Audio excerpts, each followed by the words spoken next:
Look at this monkey in a suit thinking he owns the place. Officer Bradley Thompson's voice drips with contempt as morning commuters freeze on 5th and Main Street. His palm slams across the black man's face with brutal force. Dr. Jonathan Rivers' head whips sideways. $1,000 Ray-Ban sunglasses shatter against the sidewalk. A crimson handprint blazes across his dark cheek. Blood beads on his split lip, staining his pristine white collar. Thompson flexes his knuckles, savoring the moment. That's what happens when you forget your place, boy. Rivers slowly wipes blood from his mouth with a silk handkerchief. His voice stays eerily calm. Officer Thompson, badge number 4471. 40 witnesses hold their breath. Phones capture every second. A Latina shop owner whispers, "He did it again." The monster actually did it again. Thompson smirks, adjusting his badge with pride. He has no idea he just slapped his new boss. Have you ever seen one moment of racism destroy everything? This slap changes a city forever. 30 minutes earlier, Doctor. Jonathan Rivers adjusts his navy suit in the mirror of his downtown hotel room. Today marks 23 years since he first put on a police uniform. Back then, he was Officer Rivers from the South Side, determined to change the system from within. The Harvard Law diploma catches morning light from his briefcase. Next to it sits his federal appointment letter, still crisp from yesterday's ceremony. Chief of Police, Metro City Department, the header reads. His first day commanding 800 officers who don't know his name yet. Rivers slides his badge into his jacket pocket. The weight feels different now. Heavier with responsibility, lighter with authority. He spent 2 decades preparing for this moment, earning his criminology Ph.D. while working patrol, studying every civil rights case while chasing down drug dealers. His Mercedes purrs to life in the hotel garage. Classical music fills the leather interior as he navigates toward police headquarters. The city stretches before him like a patient on an operating table, sick with corruption, ready for surgery. Meanwhile, 3 miles away, Officer Bradley Thompson starts his shift the same way he has for 18 years. Coffee black, attitude blacker. His right hand flexes around the steering wheel, knuckles scarred from teaching lessons to citizens who forgot their place. Thompson's patrol car crawls through the financial district like a shark hunting prey. His dashboard computer shows 17 citizen complaints filed against him this year. All dismissed. All buried. The union protects its own. Dispatch to Unit 247, the radio crackles. 247 here, Thompson responds, eyes scanning for expensive cars driven by the wrong people. Routine patrol, 5th and Main corridor. New brass is coming in today, so keep it clean. Thompson snorts. Copy that. Clean means nothing when you know which cameras to avoid. The intersection of 5th and Main Street bustles with morning energy. Coffee shops overflow with suited professionals clutching smartphones and lattes. Street vendors arrange breakfast carts along brick sidewalks. The financial district never sleeps. It just changes shifts. Maria Santos unlocks her electronics repair shop, the same spot where Thompson slapped her 17-year-old son last summer. The boy's jaw still clicks when he chews. No charges were ever filed. Who believes a Mexican teenager over a decorated cop? She watches Thompson's patrol car circle the block like a predator marking territory. Her stomach clenches with familiar dread. Someone's going to get hurt today. Someone always does when Thompson works this corner. Across the street, James Wright sets up his phone for a morning live stream. 26 years old, communications degree, side hustle documenting city life for his 300 followers. He's captured everything from food truck openings to marriage proposals at this intersection. Good morning, Metro City, he chirps into his camera. Beautiful Tuesday, coffee's hot, and traffic's building. Let's see what downtown brings us today. Eleanor Mitchell, 73 and stubborn as steel, arranges fresh flowers outside her vintage bookstore. She's witnessed this neighborhood's transformation from family-owned shops to corporate towers. She's also witnessed Thompson's reign of terror for 5 years. Her arthritis aches as she waters the petunias, but her memory stays sharp. Thompson has publicly humiliated at least a dozen citizens at this exact spot. The elderly woman keeps a mental list, waiting for someone brave enough to listen. David Carter locks his BMW and checks his watch. Immigration attorney, Harvard Law class of 2018. He understands constitutional rights better than most cops understand their own arrest procedures. His office overlooks 5th and Main, giving him front-row seats to Thompson's performances. Chen notices Thompson's patrol car making its 3rd circuit in 10 minutes. Hunting behavior. He's seen it before. The slow prowl, the calculated targeting, the inevitable confrontation with someone who doesn't belong in the financial district.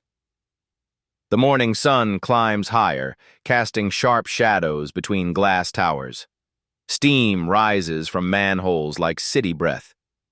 Delivery trucks navigate narrow streets while pedestrians claim crosswalks with urban confidence.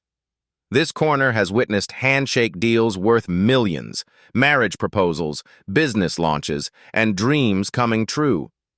It's also witnessed systematic harassment, racial profiling, and abuse of power. Today, it will witness justice. Rivers' Mercedes approaches the intersection, classical violin flowing through premium speakers. He's thinking about policy changes, community outreach, and rebuilding trust between cops and citizens. Thompson spots the luxury sedan from 2 blocks away. Expensive car, black driver, perfect target. Neither man knows they're about to collide at the crossroads of old power and new justice. Neither knows this intersection will become legendary for all the wrong reasons, and then for all the right ones. The stage is set. The players are in position. History holds its breath. Rivers' Mercedes glides through the intersection when a pothole forces him to briefly cross the lane marker. 2 seconds of tire rubber touching white paint. In any reasonable world, it's nothing. But Thompson doesn't live in a reasonable world. "Got you, pretty boy," Thompson mutters, hitting his lights. The patrol car's siren wails as he weaves aggressively through traffic, cutting off a delivery truck to reach his target.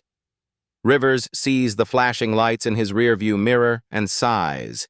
He's been pulled over 47 times in his adult life.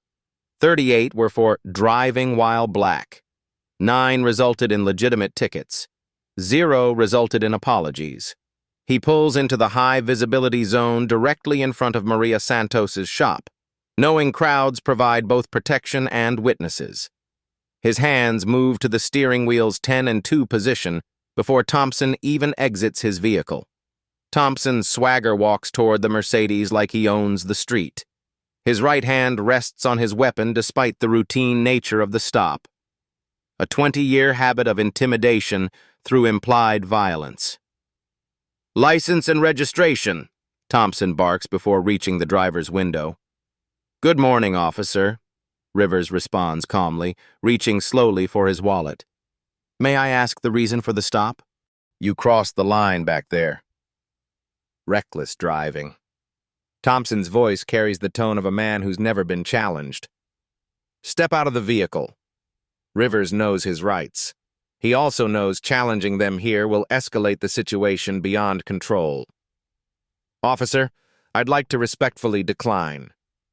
This appears to be a routine traffic matter that doesn't require—" "I said get out, now!" Maria Santos hears the familiar aggression in Thompson's voice and steps outside her shop.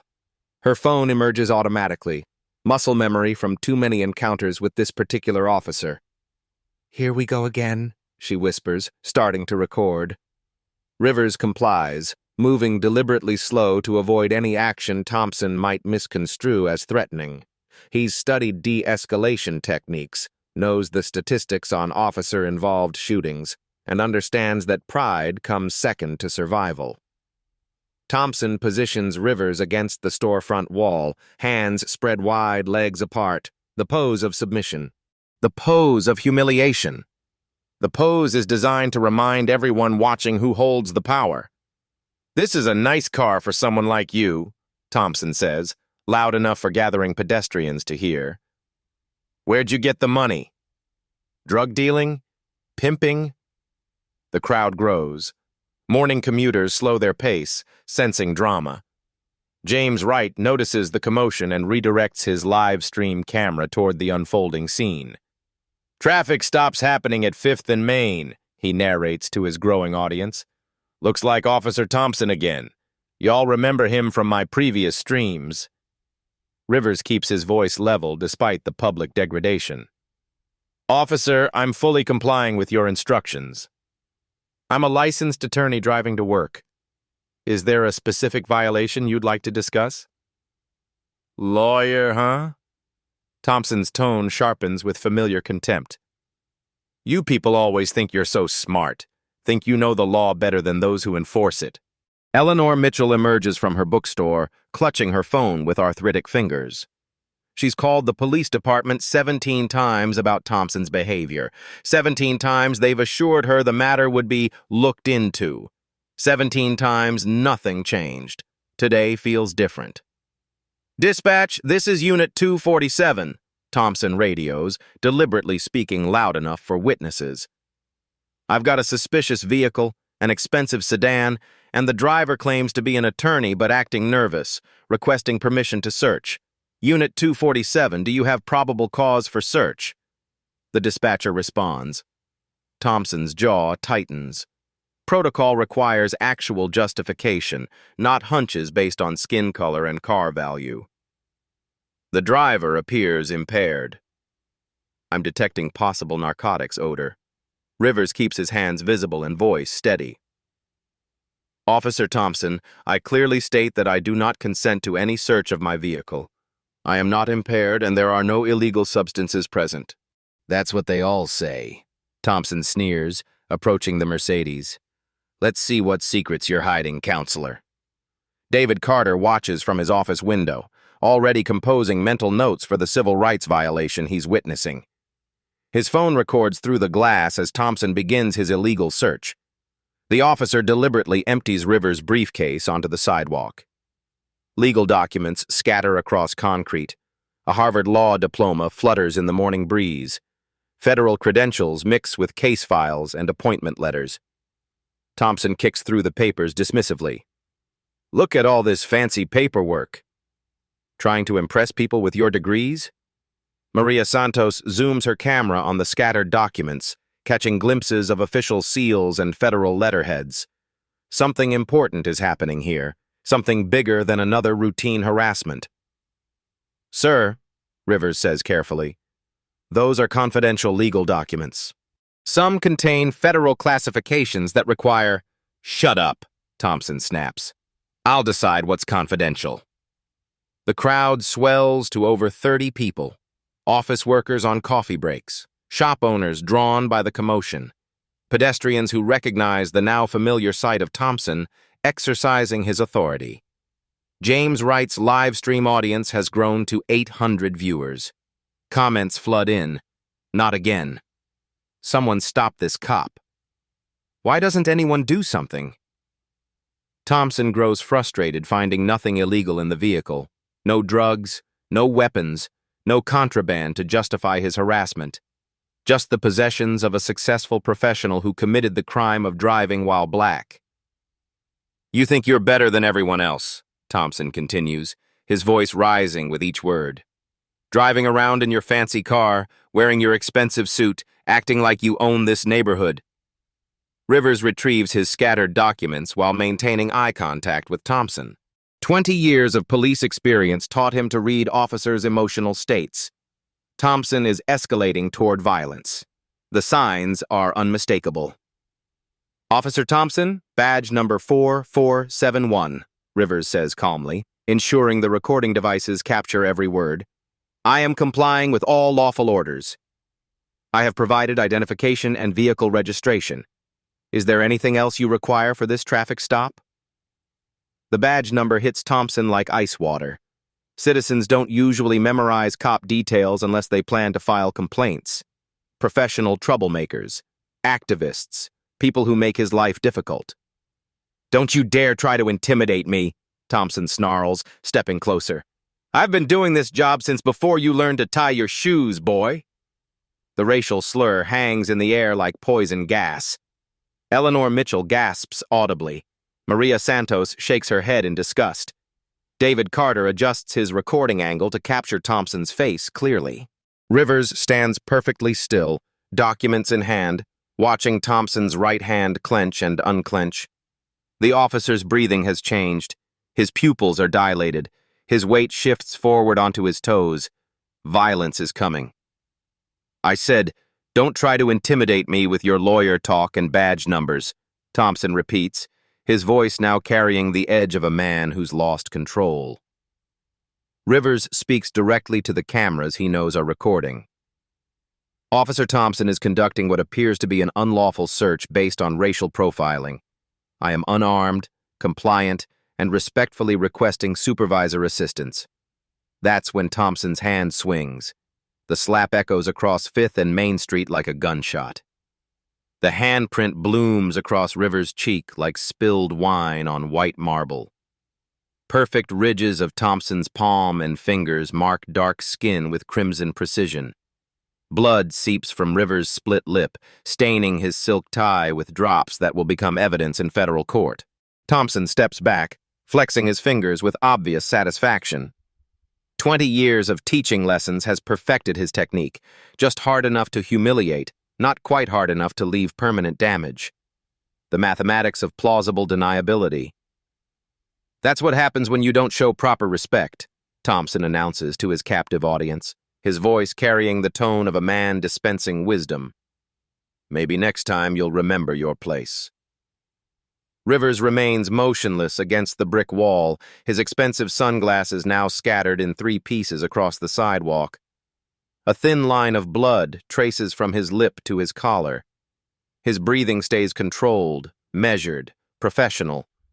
The response of someone who's survived worse and knows this moment is being documented from 12 different angles. "Officer Thompson just struck me without provocation," Rivers states clearly, speaking to the cameras rather than his attacker. "Badge number 4471. The time is approximately 8:52 a.m. I am unarmed and fully compliant." Maria Santos zooms her phone camera on the perfect handprint marking Rivers' face.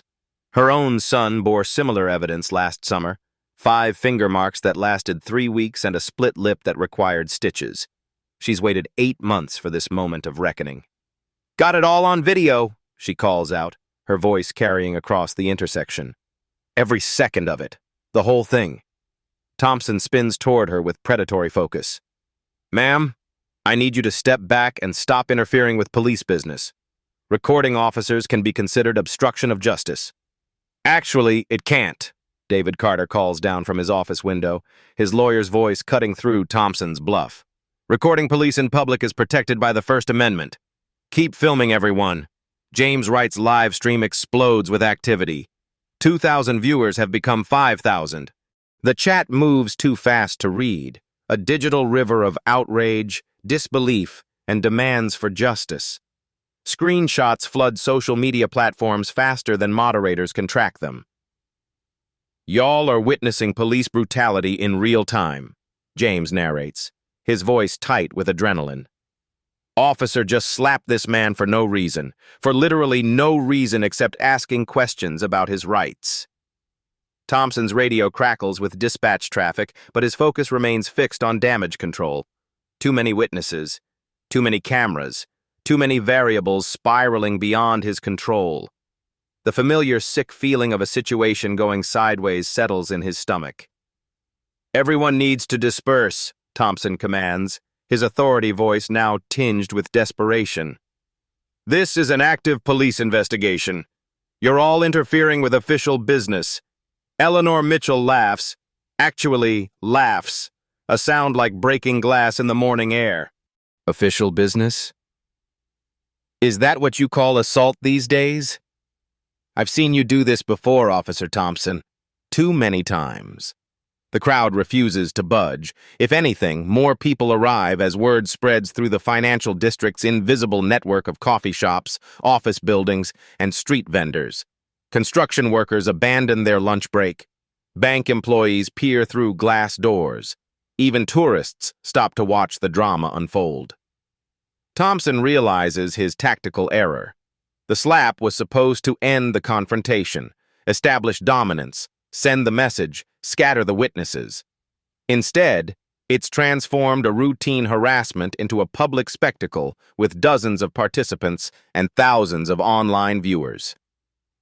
"Sir, I'm going to need you to turn around and place your hands behind your back," Thompson tells Rivers, reaching for his handcuffs. "You're under arrest for disorderly conduct and resisting arrest." "I haven't resisted anything," Rivers responds calmly, not moving from his position against the wall. "I've complied with every instruction." "On what specific grounds are you arresting me?" Thompson hesitates. Disorderly conduct requires actual disorder. Resisting arrest requires actual resistance. His only evidence is a man who followed every command while being publicly humiliated and assaulted. Even Thompson's creative report-writing skills can't transform compliance into criminality. "Don't argue with me," Thompson snaps, his frustration bleeding through his professional facade. "I said turn around." "Officer Thompson," Rivers continued in the same measured tone, "I'm asking you to clarify the specific criminal statute I've allegedly violated to justify this arrest." The question hangs in the air like a legal landmine. Thompson knows enough law to understand that arrests require probable cause, not personal irritation. But backing down now, in front of 40 witnesses and thousands of live stream viewers, feels impossible. "Dispatch Unit 247, Thompson radios, buying time while his mind races through options. "I've got a subject here being argumentative and non-compliant. May need backup for transport." "Unit 247, what's the nature of the violation?" The dispatcher responds with professional efficiency. Thompson stares at Rivers, then at the crowd, then at the phones still recording his every word. The truth, that he slapped a compliant citizen for asking uncomfortable questions, won't look good in an incident report. Lies, however, have their own dangers when surrounded by witnesses. "The subject was, driving erratically and became belligerent during the stop," Thompson finally responds, his voice lacking conviction.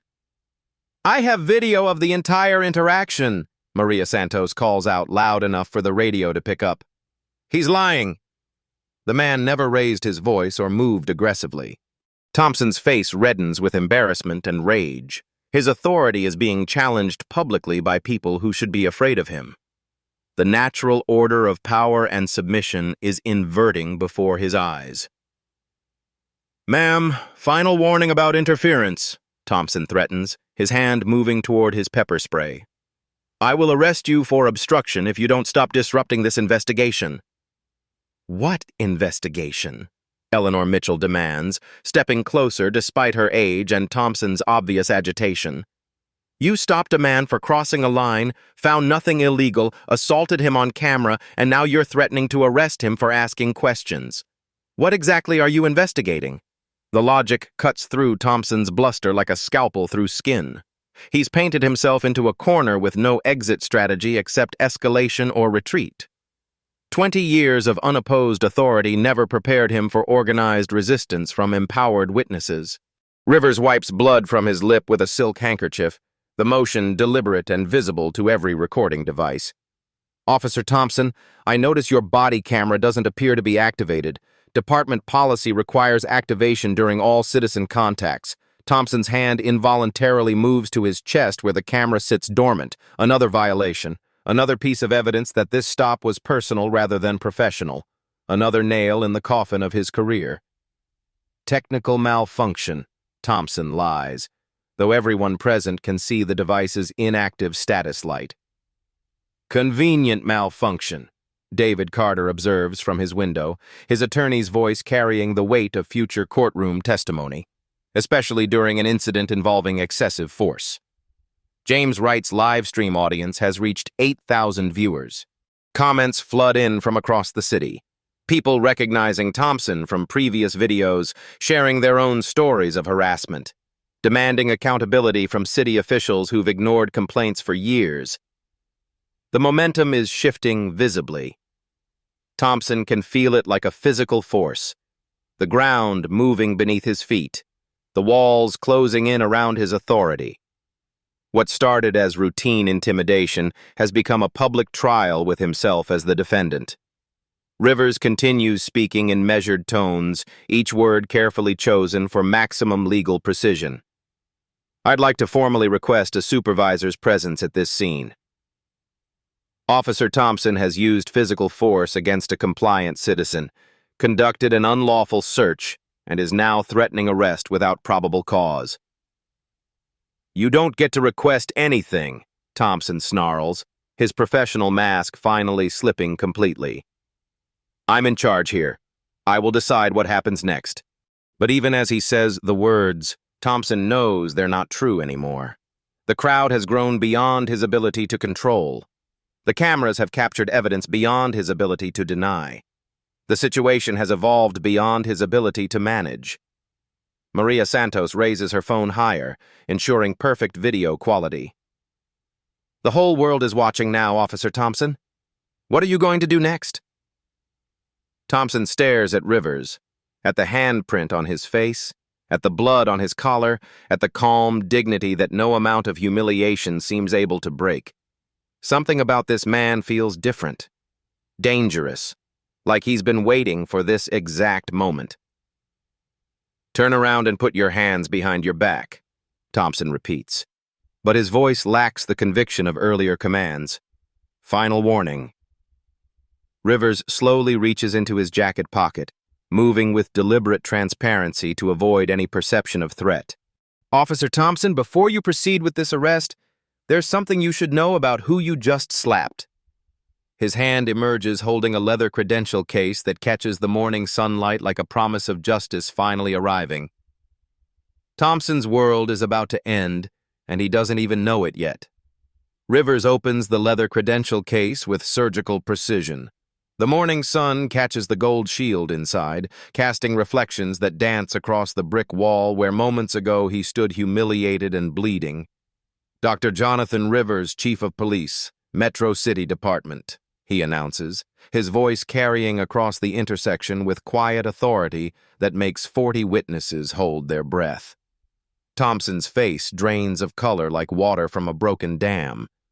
His eyes dart between the badge, the appointment letter, and the handprint he created on his new commanding officer's face. The universe has just inverted itself, and he's standing at the epicenter of his own destruction. That's not possible, Thompson stammers, his voice cracking like a teenager's. The new chief doesn't start until today, Rivers completes, folding the credentials carefully and returning them to his jacket pocket. My first day was supposed to begin with a department briefing at 9 a.m. Instead, it's beginning with documenting excessive force by one of my officers. The crowd erupts in gasps, exclamations, and nervous laughter. Maria Santos covers her mouth with her free hand while continuing to record with the other. Did he just say Chief of Police? The man Thompson slapped is the new police chief? James Wright's live stream chat explodes so rapidly the text becomes a blur of exclamation points and capital letters. Oh my God. Plot twist. This can't be real. Karma is beautiful. 8,000 viewers become 12,000 in 30 seconds. Eleanor Mitchell claps her arthritic hands together with pure joy. Sweet justice! That monster just slapped his own boss. His own new boss. Thompson staggers backward as if physically struck. His right hand, the hand that delivered the career-ending slap, trembles uncontrollably. 20 years of muscle memory suddenly feel like 20 years of evidence against him. Sir, I didn't know, Thompson pleads, his authoritative voice now reduced to pathetic whimpering. If I had known who you were, I never would have. Would have what, Officer Thompson, do? Rivers interrupts, his tone shifting from victim compliance to command presence. Never would have conducted an illegal search? Never would have used racial slurs? Never would have struck an unarmed, compliant citizen? The questions land like physical blows. Thompson realizes there's no acceptable answer. Admitting he treated Rivers differently because of his position proves the abuse was intentional. Claiming he would have acted the same toward a police chief proves he's either lying or completely unfit for duty. Rivers activates his radio with practiced efficiency. Metro City Dispatch, this is Chief Rivers requesting immediate supervisor response to 5th and Main Street. I need a sergeant and internal affairs notification for an excessive force incident involving Officer Thompson, badge 4471. Chief Rivers, the dispatcher responds with obvious confusion. Sir, our records show you're not scheduled to begin until... Plans changed, Rivers replies dryly, touching the swelling on his cheek. I'm very much on duty now. Thompson watches his career disintegrate in real time. The radio traffic means official documentation. Official documentation means internal affairs investigation. Internal affairs investigation means federal civil rights charges. Federal charges mean prison time. Sir, please, Thompson begs, his voice barely above a whisper. It was a misunderstanding. A mistake. I can explain everything in my report. Your report? Rivers laughs. Actually laughs. A sound devoid of humor. Officer Thompson, you forgot to activate your body camera. You conducted an unlawful search. You used excessive force against a compliant citizen, and you did it all in front of 40 witnesses with recording devices. David Carter calls down from his office window, his attorney's voice cutting through the morning air like a legal verdict. I've got the entire interaction on high-definition video from multiple angles. The audio is crystal clear. Every word, every action, every violation. Rivers turns toward the crowd, his bearing transformed from victim to leader in the span of a badge reveal. Ladies and gentlemen, thank you for documenting this incident. Your courage to record and witness ensures accountability. Maria Santos steps forward, her phone still capturing every moment. Chief Rivers, my son was slapped by this same officer 8 months ago. We filed a complaint, but nothing happened. Nothing ever happens. That changes today, Rivers promises, his voice carrying the weight of institutional authority. Officer Thompson's pattern of abuse ends here. No more complaints disappearing, no more victims ignored, no more impunity.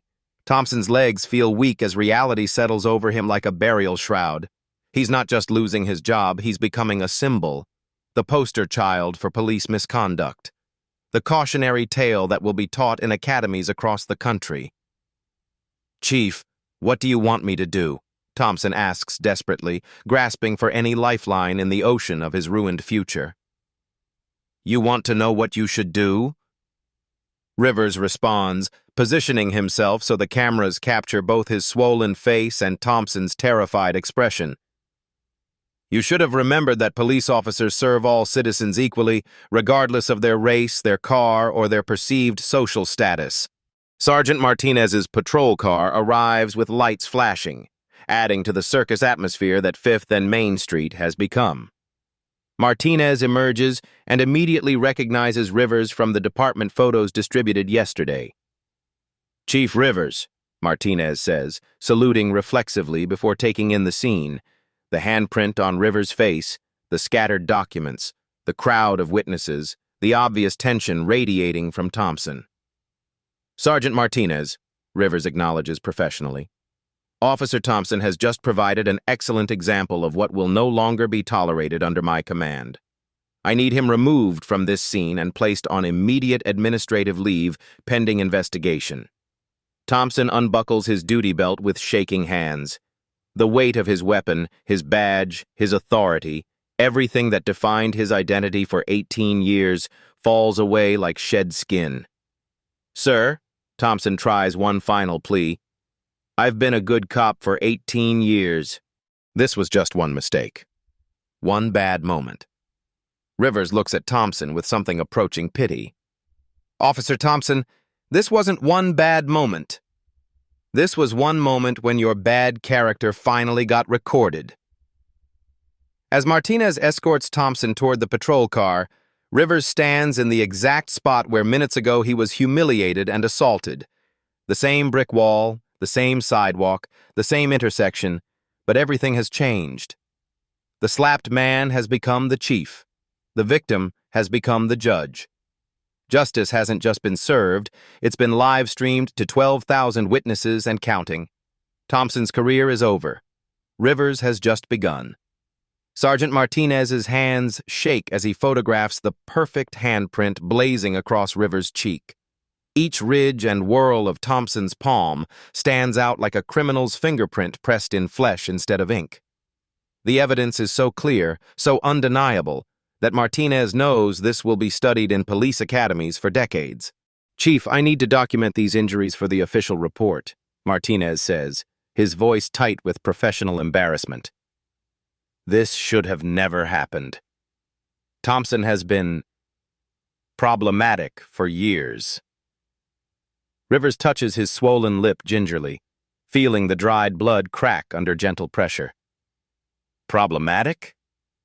Sergeant, this officer just committed assault and battery against a citizen in broad daylight. That's not problematic. That's criminal.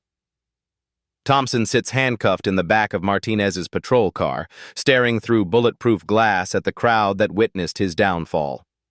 40 faces look back at him with expressions ranging from satisfaction to disgust. Maria Santos waves her phone, still recording his humiliation for posterity. "Badge and weapon," Martinez orders, opening the car door. Thompson's duty belt clatters onto the asphalt. Gun, taser, handcuffs, radio, and the badge he wore with such arrogance minutes earlier. 20 years of authority reduced to a pile of metal and leather. "Officer Thompson," Rivers announces formally, "you are hereby suspended without pay pending an internal affairs investigation. You will report to headquarters at 0800 tomorrow for questioning. Do not attempt to contact witnesses or interfere with this investigation in any way." Thompson nods mutely, his career ending not with violence or drama, but with paperwork and procedure. The system he thought protected him now grinds him down with methodical precision. James Wright's live stream audience has exploded to 20,000 viewers. The video clips are already going viral across every social platform. #SlappedChief trending nationally within minutes. Comments pour in faster than servers can process them. "Y'all just witnessed history," James tells his camera, his voice still electric with disbelief. "A racist cop just slapped his own new boss and ended his career on live television. This is the definition of instant karma." Eleanor Mitchell approaches Rivers with surprising boldness for her 73 years. "Chief Rivers, I've been watching that monster abuse people at this corner for 5 years.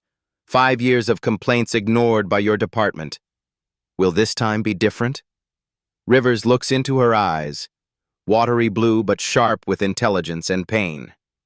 "Ma'am, I promise you this will be different. Officer Thompson will face federal civil rights charges in addition to department discipline. His career in law enforcement is over." "Federal charges?" David Carter calls from his window, clearly pleased. "I can provide video evidence showing clear violations of constitutional rights. This is exactly the kind of case that changes precedent." Maria Santos steps forward, still clutching her phone like a weapon of justice. "Chief, my son was 17 when Thompson slapped him. Same corner, same technique, same lies in the report. Will you help us reopen that case?" "Give me your contact information," Rivers responds immediately. "Every victim of Officer Thompson's abuse will get justice. Every complaint that was buried will be investigated. This ends the pattern permanently." The crowd begins to disperse, but slowly, reluctantly. They've witnessed something unprecedented, a moment when the system actually worked, when accountability arrived with perfect timing, when karma struck with surgical precision. Martinez radios for additional units to secure the scene while Internal Affairs responds. The bureaucracy of justice moves slowly, but it moves with unstoppable momentum once properly motivated by video evidence and federal oversight. "Chief," Martinez says quietly, "Thompson isn't the only problem officer we have. This department has cultural issues that go deeper than one bad cop." Rivers nods grimly, understanding the scope of transformation required. "Sergeant, that's exactly why I took this job. Officer Thompson just provided the perfect example of what happens when reform meets resistance. The resistance loses.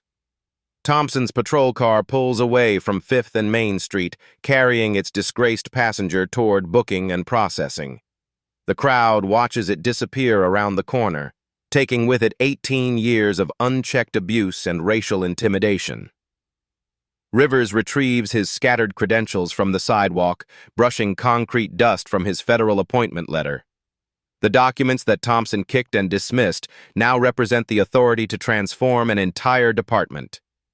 "Ladies and gentlemen," Rivers addresses the remaining witnesses, his voice carrying the tone of a leader rather than a victim. "Thank you for your courage in documenting this incident. Your willingness to record and report ensures that justice prevails over impunity." Spontaneous applause erupts from the crowd. These aren't just witnesses anymore. They're participants in accountability, agents of change, proof that communities can force systems to respond when they refuse to stay silent. The handprint on Rivers's face is already fading, but its impact will last forever. One slap ended a career and began a revolution. Justice doesn't always arrive on schedule, but when it does, it's beautiful.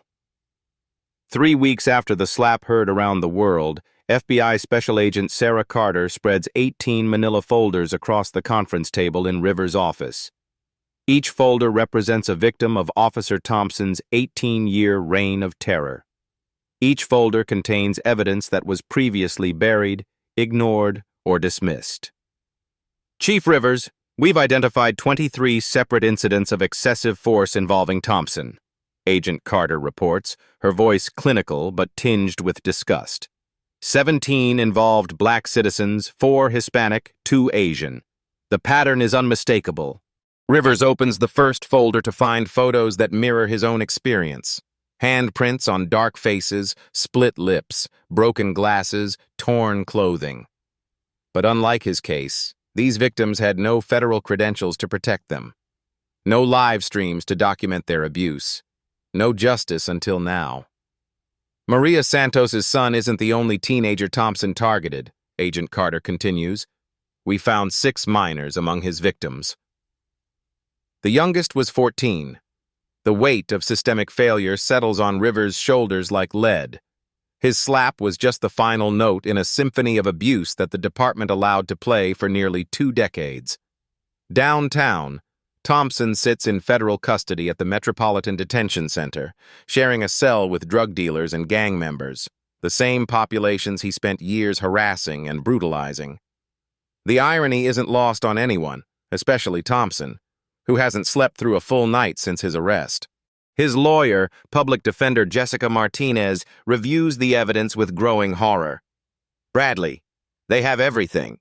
Video from 7 different angles, audio recordings, medical documentation, pattern evidence going back to 2006. The federal prosecutor is offering a plea deal, 18 months if you cooperate fully." Thompson stares at the concrete wall where someone has scratched "Karma always wins" in crude letters. His right hand, the hand that destroyed his life, trembles constantly now. Stress, his doctor says, the body keeping score. 18 months federal, plus state charges, Martinez continues.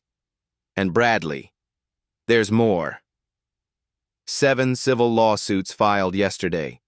The city's already talking settlement. Your pension is gone. Your benefits are gone. Your certification is permanently revoked. Meanwhile, Judge Patricia Williams presides over the arraignment in federal district court. The gallery overflows with community members, civil rights activists, and media representatives from across the country. Rivers sits in the front row, the fading bruise on his cheek still visible under courtroom lighting. "The United States versus Bradley Thompson," the clerk announces. Charges include deprivation of rights under color of law, assault under federal jurisdiction, and conspiracy to violate civil rights. Thompson shuffles into the courtroom wearing orange jail scrubs instead of his uniform. The transformation is complete, from authority figure to criminal defendant, from protector to predator exposed. Federal prosecutor Michael Davis approaches the bench with evidence that reads like a horror novel. "Your Honor, The defendant used his position of trust to systematically terrorize citizens based on their race. The victim who finally exposed this pattern happens to be a federal law enforcement official, but that's just coincidence. The real victims are the dozens of innocent people who suffered in silence. Davis displays enlarged photos of Thompson's victims on courtroom monitors. Face after face of ordinary citizens, teenagers, elderly people, working parents, students, all bearing the mark of Thompson's signature slap. The defendant's own words, captured on multiple recordings, demonstrate clear racial animus, Davis continues. He called Dr. Rivers' boy and your people before committing assault. This wasn't a momentary lapse of judgment. This was the culmination of a career built on racial intimidation. Thompson's defense attorney attempts damage control. Your Honor, my client acknowledges serious errors in judgment. He's prepared to accept responsibility and make amends to the community he failed to serve properly. Judge Williams leans forward, her voice carrying 20 years of judicial authority. Mr. Thompson, you swore an oath to protect and serve all citizens equally. Instead, you used your badge as a license to abuse those you were sworn to protect. Your actions didn't just harm individuals, they damaged the relationship between law enforcement and the community. The sentencing phase reveals the full scope of Thompson's destruction. Victim after victim takes the stand to describe encounters that followed identical patterns: pretextual stops, illegal searches, racial slurs, and physical violence. Maria Santos testifies through tears about her son's trauma, how he still flinches when patrol cars drive by. My boy used to want to be a police officer. Now he crosses the street when he sees uniforms. Officer Thompson stole my child's faith in justice. Dr. Rivers takes the stand as both victim and expert witness. His testimony carries unique weight, a law enforcement professional describing the abuse from both sides of the badge. Your Honor, Officer Thompson's actions represent everything wrong with policing when accountability fails, Rivers testifies. He operated with impunity because the system protected him. That system failed spectacularly, and now we must rebuild it from the foundation up. The prosecution presents Thompson's personnel file: 17 complaints dismissed, 43 use-of-force incidents classified as justified, 12 lawsuits settled quietly by the city. A paper trail of institutional cover-up stretching back to Thompson's rookie year. Judge Williams delivers the sentence with surgical precision. Mr. Thompson, you will serve 24 months in federal prison, followed by 2 years of supervised release. You are permanently barred from any law enforcement position in any jurisdiction. You will pay restitution to your victims and complete 500 hours of community service in the neighborhoods you terrorized. The gavel falls like thunder. Thompson's legs buckle as reality hits. His career is over. His freedom is gone. His legacy is destroyed by one perfect moment of karma captured on camera. Outside the courthouse, Rivers addresses a crowd of supporters, activists, and media representatives. The backdrop of justice being served creates the perfect visual for every news network covering the story. Officer Thompson's conviction sends a clear message, Rivers declares. Police officers who abuse their authority will face consequences. The blue wall of silence has been shattered by the bright light of accountability. The ripple effects spread beyond Metro City. Police departments nationwide review their disciplinary procedures. Body camera requirements become standard. Citizen oversight boards gain real authority. The Thompson reforms became shorthand for comprehensive police accountability. Civil rights organizations celebrate the verdict as a watershed moment.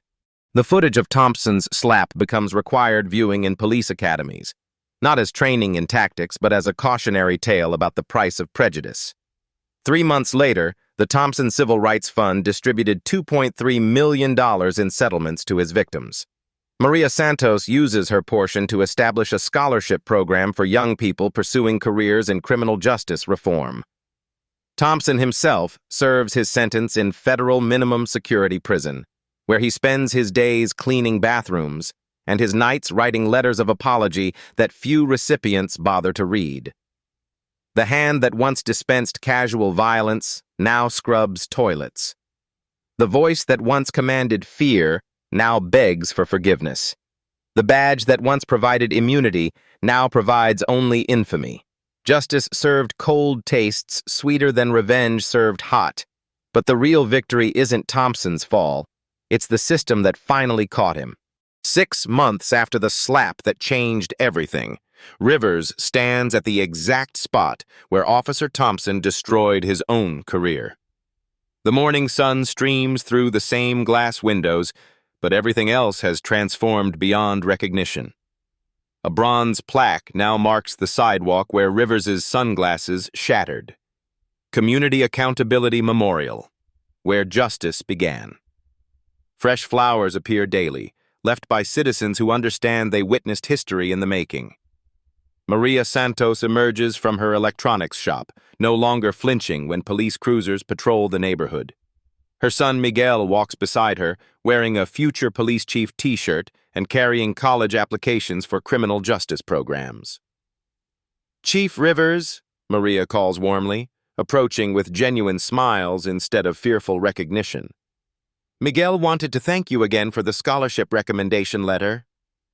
The transformation in the young man's posture tells its own story. Shoulders back instead of hunched in defensive submission. Eyes bright with possibility instead of dulled by trauma. Hope instead of fear. "Miguel's going to change the system from the inside," Rivers responds, shaking the teenager's hand with respect that would have been unimaginable 6 months ago. "Just like we planned."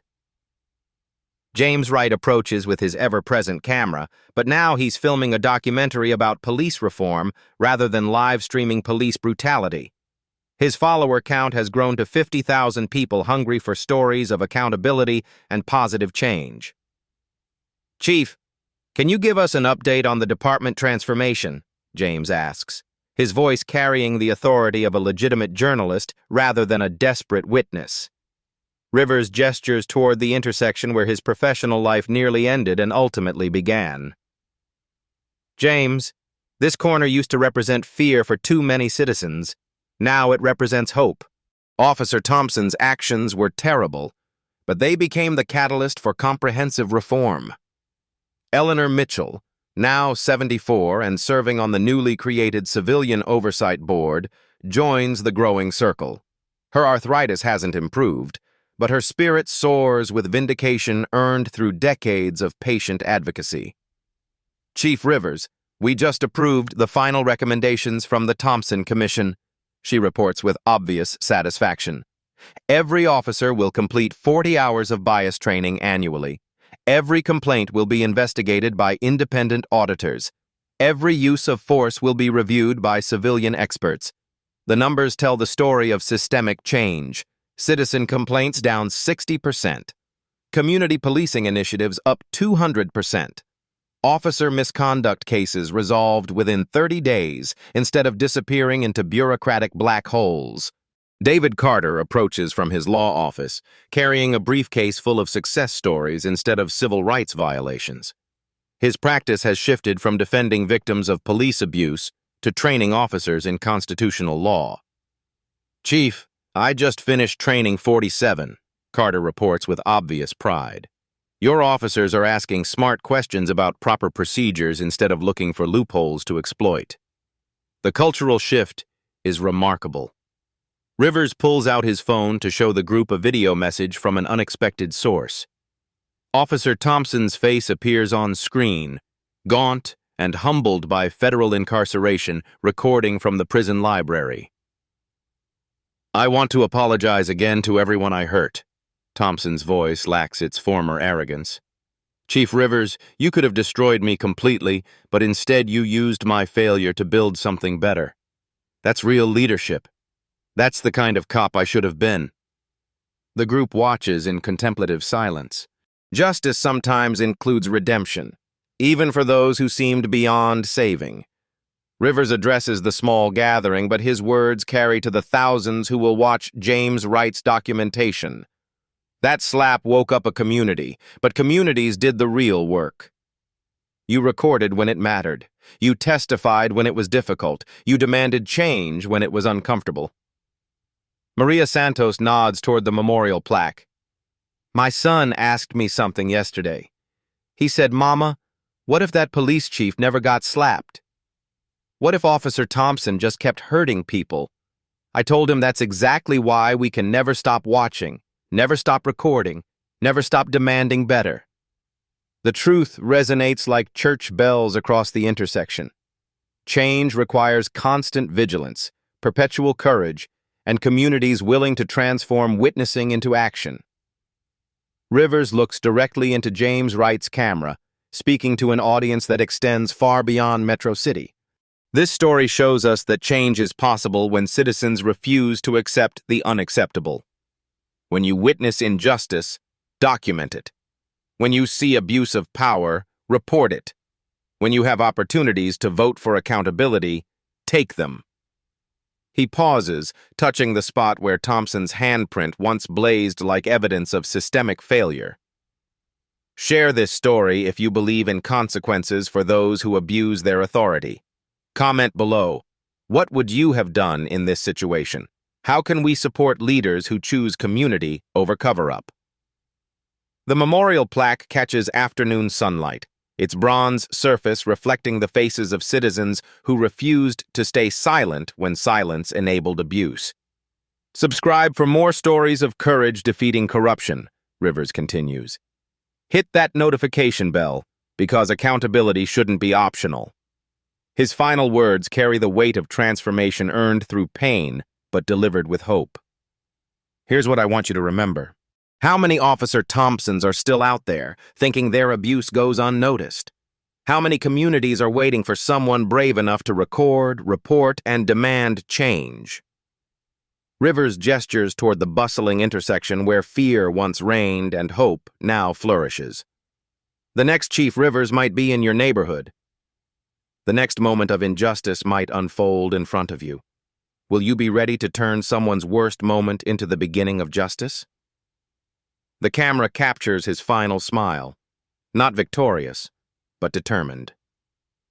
Because sometimes one slap can change everything, but only if we're watching.